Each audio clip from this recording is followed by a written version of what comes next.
Hello बच्चों, आप कैसे हैं? आई होप आप सकुशल होंगे।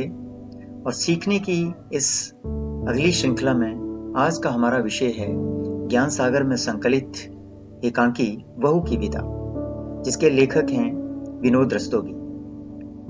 बच्चों, आप जान गए होंगे कि बहू हमारे समाज में बहू का कितना योगदान है, कितना महत्वपूर्ण स्थान है, लेकिन आज भी वह उतनी ही प्रताड़ित हो रही है। तो लेखक ने इस बहू की विदा एकांकी के द्वारा भारतीय समाज में फैली हुई दहेज प्रथा की कुरीति को उजागर किया है, उस पर गहरी चोट की है। आज भी भारतीय समाज में ऐसे बहुत से लोग हैं जो अपनी बहू को दहेज के लिए प्रताड़ित करते हैं। बेटे की शादी के समय लड़की वालों से बहुत दहेज की मांग करते हैं और ना मिलने पर उसे तरह तरह से दुखी करते हैं, उस पर अत्याचार करते हैं। तो आइए जानते हैं इस एकांकी में विनोद रस्तोगी जी ने किस तरह से इस समस्या को उठाया है। लेकिन आगे बढ़ने से पहले इस चैप्टर के लर्निंग आउटकम्स क्या हैं वे जान लेते हैं। अर्थात इस चैप्टर का अध्ययन करने के उपरांत आप क्या क्या सीख पाएंगे। एकांकी का अध्ययन कर समाज में फैली कुरीति दहेज प्रथा के बारे में एक अनुच्छेद लिख पाएंगे। अर्थात यदि आपको दहेज प्रथा नामक विषय पर अनुच्छेद लिखने के लिए आता है तो आप उसे लिख सकेंगे। इस एकांकी में बहुत से मुहावरे प्रयोग हुए हैं, उनका वाक्यों में प्रयोग कर सकेंगे, जैसे कि दांतों तले अंगुली दबाना, मूंछ ऊंची होना, नाक मुंह सिकुड़ना, दंग रह जाना। इस तरह अनेक मुहावरे हैं जिनका अर्थ जानकर आप अपने शब्दों में वाक्यों का प्रयोग कर सकेंगे। तीसरा है बेटी और बहू सुदृढ़ समाज की नींव है। इस विषय पर आप अपने विचार सविस्तार स्पष्ट कर पाएंगे, अर्थात इस कथन का आशय स्पष्ट कर पाएंगे। अंतिम और महत्वपूर्ण कि इस एकांकी में जितने भी पात्र हैं उनके चरित्र की विशेषताएं भी आप लिख सकेंगे, जैसे कि जीवनलाल कैसा व्यक्ति है, राजेश्वरी कैसी महिला है और कमला का चरित्र कैसा है।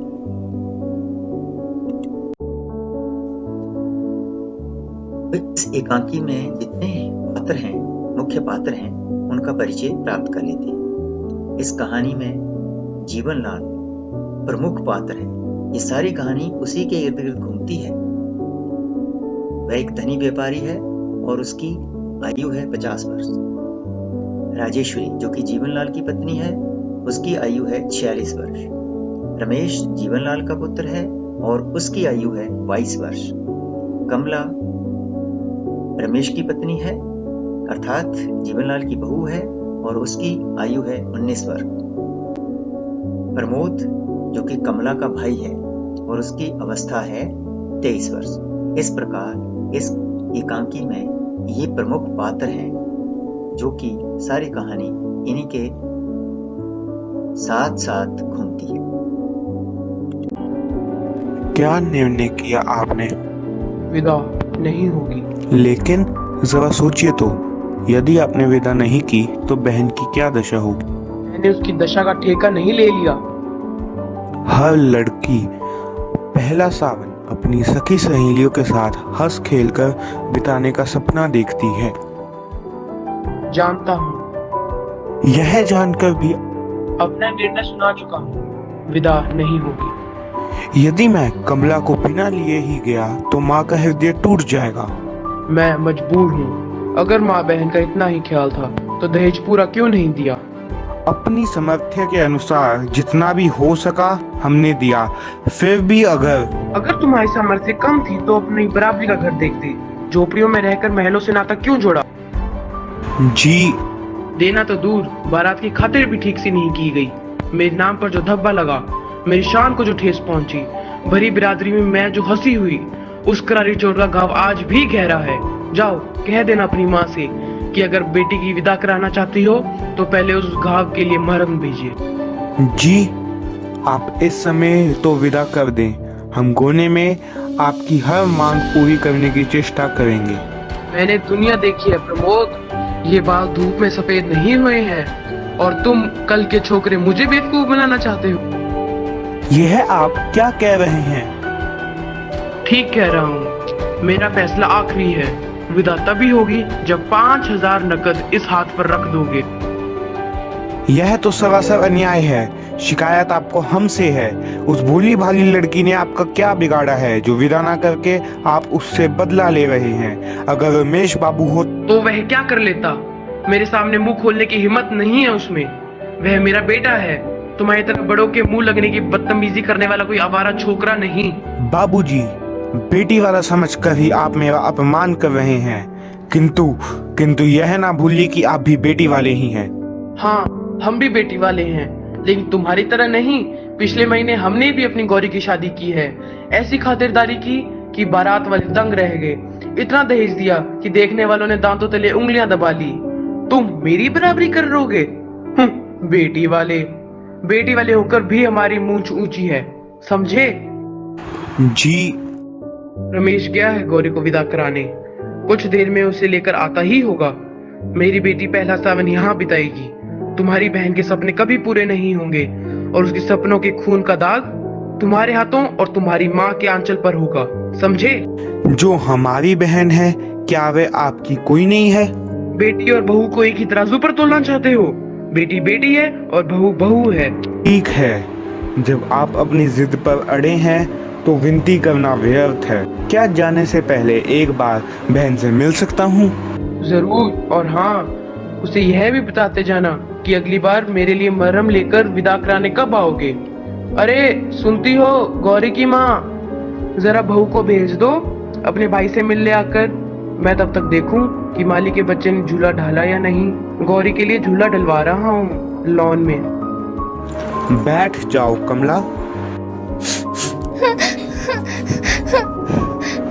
अच्छी तरह तो हो। पागल मत बनो कमला, रो मत। मैं कहता हूँ रो मत। इन मोतियों का मूल्य समझने वाले यहाँ कोई नहीं है। पानी से पत्थर नहीं पिघल सकता। भैया, क्या? घबराओ मत, मैं जल्दी ही फिर आऊँगा और उस बार विदा अवश्य होगी, क्योंकि मैं चोट का मरहम लेकर आऊँगा। मरहम? हाँ कमला, हमारे व्यवहार से बाबूजी के कलेजे में घाव हो गया है। उन्हें मरहम चाहिए और उस मरहम की कीमत 5000 रुपये। क्या? तुम चिंता ना करो कमला, मरहम का प्रबंध हो जाएगा। इस गिरे हाल में भी मकान 7-8 हजार में तो बिक ही जाएगा। नहीं नहीं भैया, नहीं। मेरी विदा के लिए घर ना बेचना भैया। आपको मेरे सुख सुहाग की सौगंध है। यह क्या कह रही हो तुम? क्या तुम नहीं चाहती कि पहला सावन सखी सहेलियों के साथ माँ के घर बिताओ? किस लड़की की यह कामना नहीं होगी भैया, लेकिन उस कामना की पूर्ति के लिए इतनी बड़ी कीमत चुकाना कहाँ तक ठीक है? 1-2 साल में विमला का ब्याह भी आपको ही करना है। आवेश में आकर। लेकिन तुम। मेरी चिंता आप ना करें। सच, विदा न होने से मुझे जरा भी दुख न होगा। कमला, गौरी आ रही है। बहुत अच्छा स्वभाव है उसका। हर समय हंसती हंसती ही रहती है। उसके साथ रहकर मुझे सखी सहेलियों की कमी बिल्कुल नहीं अखरेगी। आप विश्वास करें भैया। लेकिन आज नहीं तो कल रुपए तो देने ही पड़ेंगे कमला। कागज के टुकड़ों पर अपना स्नेह और प्यार बेचने वालों के बीच तुम इस तरह कब तक रह सकोगी? धीरे धीरे सब ठीक हो जाएगा भैया। माँ जी तो ममता की मूर्ति हैं। बाबूजी जरा जिद्दी स्वभाव के हैं। समय के साथ वे भी सब भूल जाएंगे। मुझे तो ऐसा नहीं लगता। सब एक ही धातु के बने हैं। हो सकता है माँ जी की ममता सिर्फ दिखावा हो। कैसा दिखावा भैया? बैठे रहो तुम लोग। क्या बातें हो रही हैं भाई बहन में? बस कुशल क्षेम पूछ रहा था। हाँ, विदा के लिए क्या कहा उन्होंने? समझ गई, अपनी जिद के आगे तो वे किसी की सुनते ही नहीं। जब तुम्हारी चिट्ठी आई थी तभी मना कर रहे थे। मैं तो समझाते समझाते हार गई। क्या कहा उन्होंने? मुझसे कैसी शर्म, मेरे लिए जैसे रमेश वैसे ही तुम। बोलो, कितना रुपया चाहते हैं वे? जी रुपए की तो बात ही नहीं हुई। वह तो माँ से झूठ बोलते हो। मैं उन्हें अच्छी तरह जानती हूँ। इंसान से ज्यादा प्यारा उन्हें पैसा है। जी आप बोलो, कितना रुपया लेकर वे विदा करने को तैयार हैं? चुप क्यों हो, बताओ। 5,000। बस, मैं देती हूँ तुम्हें रुपए। उनके मुंह पर मार कर कहना कि यह लो कागज के रंग बिरंगे टुकड़े जिन्हें तुम आदमी से ज्यादा प्यार करते हो। मैं अभी लाती हूँ। ठहरिए माँ जी, मुझे रुपए नहीं चाहिए। मैं बिना विदा करवाए ही जा रहा हूँ। ये क्या कह रहे हो बेटा? मेरे रहते विदा न हो, यह कभी नहीं हो सकता। मैं माँ हूँ, माँ का दिल समझती हूँ। जिस तरह उतावली होकर मैं गौरी की राह देख रही हूँ, उसी तरह तुम्हारी माँ भी कमला की राह देख रही होगी। नहीं, विदा जरूर होगी। तुम अकेले नहीं जाओगे। जा बेटी, तिजोरी से रुपया निकाल ला। अरे, जाते क्यों नहीं? अरे सुनती हो, गौरी के आने का समय हो गया है और तुमने स्वागत की कोई तैयारी नहीं की। जा बेटी, तू अंदर जा। अरे तुम यहाँ खड़ी हो, जाकर तैयारी करो स्वागत की। जरा यह भी तो देख लें कि नाक वाले अपनी बेटी का स्वागत कैसे करते हैं। गालियों के अलावा कभी सीधी बात नहीं निकलती मुंह से। जब देखो तब बेढंगी बातें। ये लो, इसमें कौन सी गाली दे दी मैंने? तुम तो समझते हो कि दुनिया में एक तुम ही नाक वाले हो और सब नकटे हैं। तुम्हें तो मेरी हर बात में बुराई ही दिखती है। प्रमोद, तुम ही बताओ, मैंने कोई बुरी बात कही है? ठीक ही कहा है आपने। आज के युग में पैसा ही नाक और मूछ है। जिसके पास पैसा नहीं, वह नाक मूछ होते हुए भी नकटा है, मूछ कटा है। गौरी कहाँ हो? वह नहीं आई। नहीं आई? क्यों? तबीयत तो ठीक है उसकी? जी हाँ, फिर? उन्होंने विदा नहीं की। विदा नहीं की? क्यों नहीं की विदा? कह रहे थे दहेज पूरा नहीं दिया गया। हमने तो जीवन भर की कमाई दे दी और उनकी नजर में दहेज पूरा नहीं दिया गया। लोभी कहीं के। उन्हें क्यों भला बुरा कह रहे हो? बेटे वाले चाहे अपना घर द्वार बेच कर दे दें, पर बेटे वालों की नाक बहुत सिकुड़ी ही रहती है। मगर शराफत और इंसानियत? अब शराफत और इंसानियत की दुहाई देते हो? कुछ देर पहले तो चुप रहो तुम। बहुत चुप रही, अब नहीं रहूंगी। आखिर क्या कमी है बहू के दहेज में? मगर तुम हो कि मेरी बेटी की विदा ना करके उन्होंने मेरा अपमान किया है। मैं तुम भी तो किसी की बेटी की विदा न करके अपमान कर रहे हो किसी का। गौरी की माँ। अभी भी आंखें नहीं खुली? जो व्यवहार अपनी बेटी के लिए तुम दूसरों से चाहते हो, वही दूसरों की बेटी को भी दो। जब तक तुम बहू और बेटी को एक साथ नहीं समझोगे, न तुम्हें सुख मिलेगा और न शांति। बहू और बेटी, बेटी और बहू, अजीब उलझन है, कुछ समझ में नहीं आता। अगर हर बेटे वाला यह याद रखे कि वह बेटी वाला भी है, तो सब उलझने ही सुलझ जाएं। शायद तुम ठीक कहती हो। अब मुझे आज्ञा दीजिए बाबूजी। मेरी गाड़ी का समय हो रहा है, मैं जा रहा हूँ। मैं जल्दी ही फिर आऊँगा। विश्वास रखे, इस बार आपकी चोट के लिए मरहम लाना ना भूलूंगा। ठहरो प्रमोद, मुझे और लज्जित ना करो। मेरी चोट का इलाज बेटी के ससुराल वालों ने दूसरी चोट से कर दिया है। बाबूजी, कभी कभी चोट भी मरहम का काम कर जाती है बेटा। अरे खड़ी खड़ी हमारा मुंह क्या ताक रही हो? अंदर जाकर तैयारी क्यों नहीं करती? बहू की विदा नहीं करनी है क्या? बच्चों, स्मरण करिए, मैंने ये चैप्टर पढ़ाने से पूर्व आपको इसके लर्निंग आउटकम्स समझाए थे। तो आइए जानते हैं कि क्या आप इनको अचीव कर पाए। जैसे कि आप इस एकांकी का अध्ययन कर समाज में फैली कुरीति जो कि दहेज प्रथा है, इसके बारे में एक अनुच्छेद लिख पाने में सक्षम हैं।